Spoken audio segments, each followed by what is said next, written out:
Hey everybody! So in this video, I'm going to be doing basically a review, not a review, game hasn't been played yet, a preview of tonight's game between the Ottawa Senators and the Montreal Canadiens. We'll be talking also about Ryan Poehling's concussion. The Habs cut 14 players from camp today. I have tonight's lineup. And we're going to have a talk about, my surprise player of the camp. And Nick Suzuki. So that's all right here at Talking Habs with Rick. That's me. So if you're new to this channel, I have 50 years as a Habs fan. I've seen all the highs and lows of that era, and there have been lots of both. And I tell you all about it on this channel. So subscribe and ring the notifications bell, and you'll get all of my videos, live streams. I've got contests, one right now, and podcasts and all that stuff. And all dedicated to the Habs and all things hockey. So let's get right to it. So first up, we'll just go over, I know I put a video out yesterday, but Ryan Poehling's concussion. So Poehling in the, I guess it's 2 games ago anyway, 4 nights, he was hit into the boards. There was a boarding penalty. It was Dryden Hunt, I believe the guy's name is, that hit him, and in the process of being hit into the boards, he banged his head into the glass pretty hard, obviously. He went off the ice for a while, and we were all sure he had a concussion. Well, I was thinking, I wasn't so sure, but I was live streaming at the time with Scott and Matt, and they were pretty sure that he had a concussion. Matt for sure was. And but then he came out to play, and I just figured, well, they must have checked him out, he's okay. But it turns out that with concussions, a lot of times you seem okay right after, and then you wake up in the morning, you've got problems. So this is what happened with Poehling. He's out indefinitely, which means probably you're looking at a month or two, which isn't great for a young kid starting out, but better to be safe than sorry. I imagine the fact that it didn't show up right away is probably a good sign. It's not as severe. This is my assumption. I don't know. I don't know this for a fact. But so here's to Ryan Poehling recovering really quickly, getting back to hockey, and just basically making sure that he's okay. That's the main thing. So next up, my surprise player of training camp. My surprise player of training camp is Alex Belzile. Alex Belzile. He's a 28-year-old player. He's 6 feet, 181 pounds. He shoots right. He is a right-wing center, and he has been, I believe last year he was Laval Rockets' leading scorer. Let's see what kind of points he got. Last year he had 19 goals, 35 assists for 54 points in 74 games. He's been around for a little while, obviously. Really a big surprise. I like what he's shown this camp. He's an older guy. Maybe he'll get a shot. I don't know, as one of the extras anyway.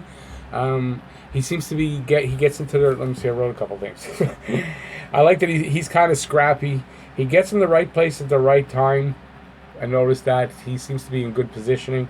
He's experienced, and he seems to play a two-way game. I don't know a lot about him, honestly. I've heard the name, and that he's in the system for a while. I get that. But I never really paid attention to him that much. So Alex Belzile looking really good so far in camp, and you never know, maybe he'll make the team to start the season. Next up, the Habs have cut 14 players from the camp, so they're narrowing the team down to, I guess, getting closer to what will be the outcome for opening night. So they've cut Morgan Adams-Moisin, Connor Lacouvé, Ryan Culkin, David Sklenika, William Peltier, Nikita Yevplovs, Joe Cox, Antoine Waked, Michael Pezzetta, Alexandre Alain, Hayden Verbeek, Michael McNiven, Maxim Lamarche, and Lucas Vedemo. So those guys have been cut. I can't say there's any surprises in there.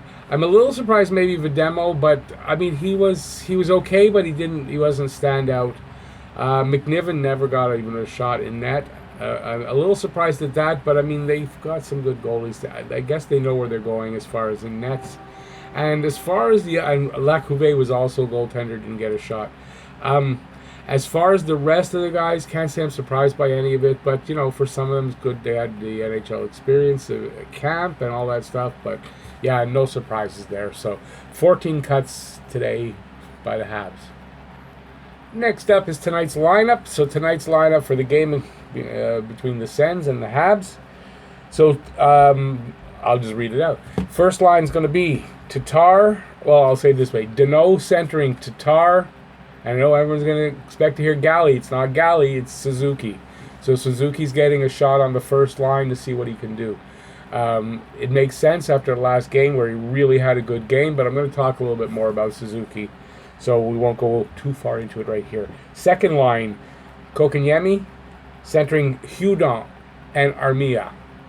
So Hudon getting a shot to see if he can finish a little bit while he's on. He's got to finish his chances. Yes, he's getting good chances and all that stuff, but he has no finish so far. And he's playing with two Finnish guys, so that's funny that they're playing him with two Finnish guys so that he can get a little bit of finish in his game. I'm also wondering this. Wherever KK is playing, what I've seen him, he's always got Armia on his wing. Is Armia KK's Dave Semenko? For you younger guys, Dave Semenko was Wayne Gretzky's bodyguard, basically. He played with him pretty much all the time. And yeah, so I'm wondering if Armia isn't a little bit looking out for KK. Third line is Jordan Wheel centering Phil Veroni. And I'm saying it right this time, Veroni. I thought everyone was saying it wrong, and it turns out it's Veroni, not Verone. And Dale Weiss. And I got a question mark next to Weiss, and I'm asking why. Is he going to be, what did I put here? Is he going to be replacing what they thought McCarron would do?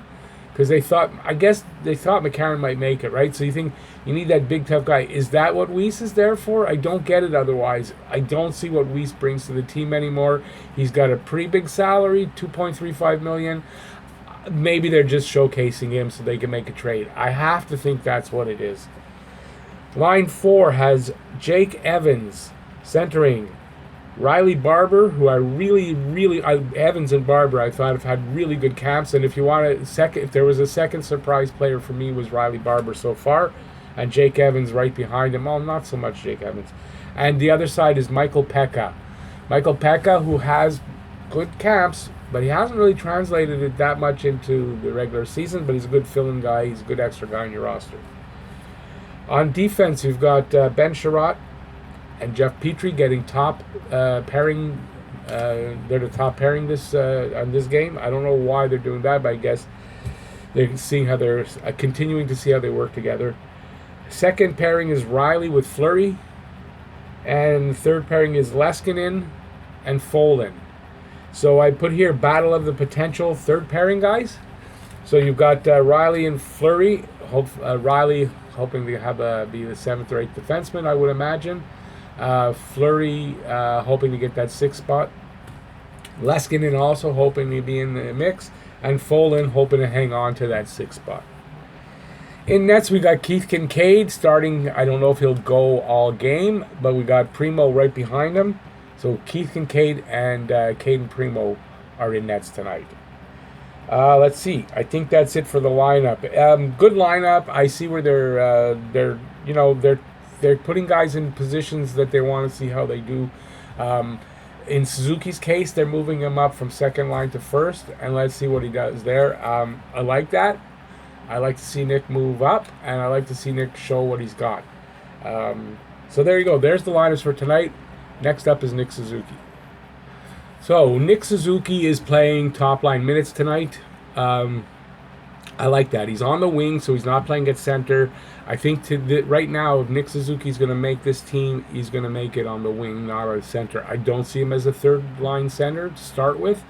I think they are really considering having KK playing second line center. They're really giving him a shot anyway, and they want to see what Nick Suzuki is going to do here. How Nick Suzuki's junior game translates to an NHL game. Right now, it seems to be translating fine. I know everybody was the talk was that his game, he's going to need to change his game up a little bit. It won't translate to the NHL? Well, I don't know. I think the game is translating to the NHL, or if you want to put it this way, Nick Suzuki's translating to the NHL. He's a smart player. He's an amazingly smart player. He's an amazingly talented player. Players like that find their way to make it. They find a way to do things on the ice. They find a way to make their game work in the NHL. I think that's what we're seeing from Nick Suzuki right now. No, I can't technically break down his game. I'm not even going to try because I come from a different school, an older. I don't have those skills right now to break down technically what he does, what he doesn't do. What I know is Nick Suzuki has the type of talent that you don't see all the time. Yes, there's lots of good players in the NHL, and then there's those elite level players. And Nick Suzuki is going to prove that he's an elite level talent. And we're going to find out as we go along. I do believe that he will continue on and make this team out of camp. He's going to break camp starting. Will he be here all season? I think so, but he's got 9 games. The team has 9 games to let him show what he's got or not got. Whether he's ready for the NHL or he's not, we're going to find out. So I do believe he'll break camp with Montreal right now. I totally believe that. He'll have to earn his way the whole season. That's all it is. I believe he'll do it. He's showing his talent. He's showing that he can slow the game down, but he can also play at a higher tempo, which and make the same kind of plays and all that. He has a vast array of talents. We haven't seen what he can do here. I think the sky's the limits for a talent like Nick Suzuki. So I'm really happy to see that they moved him up to the first line. I wish I could break his game down better than I am right now. For that, I apologize. But I think you can see with your own eyes. If you watch the games, you can see that, like KK last season, where he just got better as the games went along, and the management had no choice but to keep him on the team. Suzuki is doing the same thing. He was very disappointing in rookie camp, in my opinion. He was very disappointing, mostly disappointing in his first game, but his next game, which was the last one, was a vast difference. There was a big improvement in my eyes, and I think that's the type of player. Yes, he'll hit a ceiling, but his ceiling is high, and as long as he keeps climbing up to that ceiling, go Nick. So there you go. I don't know what I was planning to talk about. This is all, I didn't write any of this down. So anyways, we're getting to the end of the video. Nobody watches. I challenged you guys in another video and nobody answered the challenge. So if you're sitting here watching still, thank you for doing that. And please make a comment in the comment section and let me know that you're still here. And once again, I forgot to do any of my ads, which is okay. This is just a preview for preseason. But I'm going to say them now. TubeBuddy. There's a link in the description. TubeBuddy. It's a great extension for YouTube if you use it in any way. Check out TubeBuddy. And I think that's all I'll do. I'm going to be doing, if you're watching this on Saturday, September 21st, which is the last day of summer, I'm going to be doing my Saturday night hockey talk live stream like normal tonight. And I'll see you there. Hopefully you'll join us. So that's it. Thanks for watching. If you like this video, give it a thumbs up.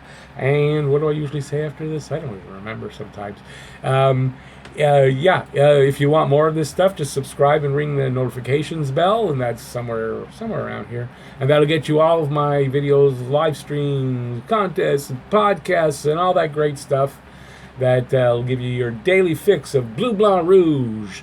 So once again, thanks for watching, everybody, and go Habs, go! Go Nick Suzuki, go! Yes! Bye, everybody.